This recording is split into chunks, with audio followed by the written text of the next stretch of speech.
अस्सलाम वालेकुम। कैसे हैं आप लोग? उम्मीद है बिल्कुल ठीक होंगे। Welcome to my YouTube channel और मेरा नाम है डॉक्टर मोहम्मद शफाक। आज की वीडियो में हम बात करेंगे एक और मेडिसिन के ऊपर। मेडिसिन का नाम है ओमल। ओमल टैबलेट क्यों इस्तेमाल की जाती है, इसका क्या काम है, क्या इस्तेमालात हैं, क्या बेनिफिट्स हैं, किन मरीज़ों को इस्तेमाल करवाई जाती है, क्या क्या मुज़र असरात भी हो सकते हैं ज़्यादा इस्तेमाल करने के, और अब आपने इसको कितने दफ़ा में कितना टाइम इस्तेमाल करना है और कितने दिन में कितनी दफ़ा इस्तेमाल कर सकते हैं, तो इस चीज़ पे हम बात करेंगे। तो वीडियो स्टार्ट करने से पहले चैनल ज़रूर सब्सक्राइब कर लें और बेल आइकन भी प्रेस कर लें ताकि मेरी सारी वीडियोज़ आपको टाइमली मिलती रहा करें। तो चलें वीडियो स्टार्ट करते हैं। तो आज की हमारी मेडिसिन का नाम है ओमल। ओमल इसका ब्रांड नेम है, और अगर मैं इसके जेनेरिक नेम की बात करूं तो वो है पैरासीटामोल। जेनेरिक नेम को हम आम ज़ुबान में साल्ट या फार्मूला भी कहते हैं और मेडिकल के ज़ुबान में एक्टिव इंग्रेडिएंट भी कहते हैं। पैरासीटामोल क्या काम करती है, ओमल टैबलेट क्या काम करती है? ये एनाल्जेसिक के तौर पे काम करती है और एंटीपायरेटिक के तौर पे। एनाल्जेसिक्स क्या होती हैं? ऐसी दवाइयाँ जो पेन किलर्स होती हैं, जो दर्द को कम करने के लिए इस्तेमाल की जाती हैं। आम ज़ुबान में पेन किलर्स और फार्मेसी या मेडिकल की ज़ुबान में इन्हें एनाल्जेसिक्स कहा जाता है।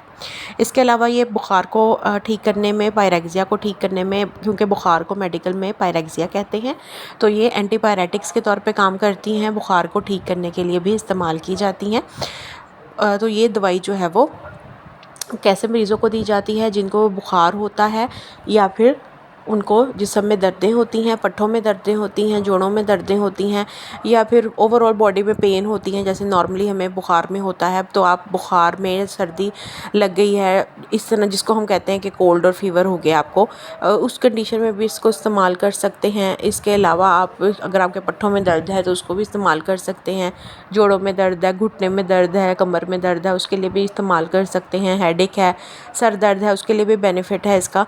इसके अलावा अगर आपको पीरियड्स पेन बहुत ज़्यादा फीमेल्स में हो रही हैं तो कोशिश करें कि डॉक्टर को बताए बगैर कोई दवाई इस्तेमाल ना करें ऐसी कंडीशन में। लेकिन फिर भी अगर आपको बहुत ज़्यादा पेन है तो आप कुछ टाइम के लिए इसको इस्तेमाल कर सकते हैं, और फिर भी अगर ठीक ना हो तो अपने डॉक्टर को लाजमी एक दफ़ा बता दिया करें। अच्छा, तो पीरियड्स पेन के लिए भी फ़ायदेमंद है ये। इसके अलावा जो है वो माइल्ड से मॉडरेट पेन जो होती है, जिस तरह मतलब अगर आपको कम से दरमियानी जो दर्दें होती हैं उनको ठीक करने के लिए भी फ़ायदेमंद है। इसके अलावा अगर आपको फिर भी दर्द ठीक नहीं हो रही तो आप इसकी मिक़दार को थोड़ा बढ़ा सकते हैं।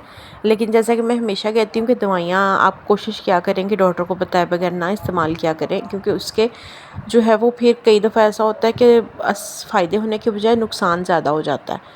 तो इन चीज़ों का आपने लाज़मी ख़्याल रखना होता है। बाकी इसके यूज़ेस मैंने आपको बता दिए कि अगर आपको जिस्म में कहीं पे भी दर्द है, ओवरऑल बॉडी पेन्स हैं, तो उसको ठीक करने के लिए इस्तेमाल की जाती है। फ़ीवर है, उस कंडीशन में भी इस्तेमाल की जाती है। अब इसको आपने दिन में कितनी दफ़ा इस्तेमाल कर सकते हैं, तो आप इसकी अगर जनरल डोज़ की बात की जाए तो आप इसको दिन में जो है वो 2 दफ़ा इस्तेमाल कर सकते हैं। कुछ लोग 3 दफ़ा भी इस्तेमाल करते हैं, लेकिन आप कोशिश करें कि कम से कम इस्तेमाल करें। तो दिन में 2 दफ़ा एक-एक टैबलेट का इस्तेमाल आप कर सकते हैं। सुबह शाम नाश्ते के बाद घंटे के बाद 1 टैबलेट ले लें, और उसके बाद शाम को 1 टैबलेट ले सकते हैं पानी के साथ। कभी भी आपने दूध वगैरह के साथ गोलियाँ नहीं खानी होती, और ये सिर्फ़ एक जनरल डोज़ होती है जो कि हर किसी को आप कह सकते हैं। लेकिन आपने फिर भी आप को एक चीज़ मैं हमेशा हर वीडियो में बताती हूँ कि ख़ुद से दवाई आपने नहीं लेनी होती।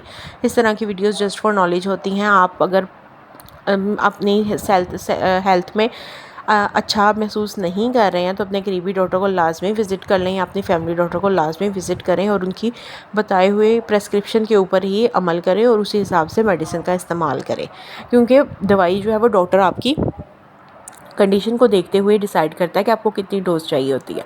अच्छा, अब हम देख लेते हैं कि इसके साइड इफ़ेक्ट्स, अगर आप इसका ज़्यादा इस्तेमाल करते हैं या बहुत ज़्यादा मिक़दार में इस्तेमाल करते हैं, ज़्यादा अरसा इस्तेमाल करते हैं, तो क्या-क्या नुकसान भी हो सकते हैं, साइड इफ़ेक्ट्स भी हो सकते हैं। अगर फ़ायदे हैं किसी चीज़ के तो उसके नुकसान भी होते हैं। तो इसके साइड इफ़ेक्ट्स में सबसे अहम आपका स्टमक इरिटेट हो सकता है, स्टमक डिस्टर्बेंस हो सकती है, जलन हो सकती है सीने में, हार्टबर्न कंडीशन जिसको कहते हैं, वॉमिटिंग या कॉन्स्टिपेशन भी कुछ लोगों को हो जाती है। तो आपका जो मिद्दा है ना वो डिस्टर्ब हो जाएगा, निज़ाम आपका खुराक सही हज़म नहीं होगा, सीने में जलन होगी, इस तरह के मसले आपको हो सकते हैं। सच कोई और बड़ा मसला तो नहीं होता इससे। हाँ, या फिर अगर आपको इस सॉल्ट से एलर्जी है तो आपको एलर्जिक रिएक्शन हो सकते हैं। तो ये थी आज की हमारी वीडियो। उम्मीद है आपको वीडियो अच्छी लगी होगी, समझ आई होगी। कोई क्वेश्चन हो तो आप पूछ सकते हैं। अपना बहुत सारा ख्याल रखें। मिलते हैं अगली वीडियो में नई इन्फॉर्मेशन के साथ। अल्लाह हाफ़िज़।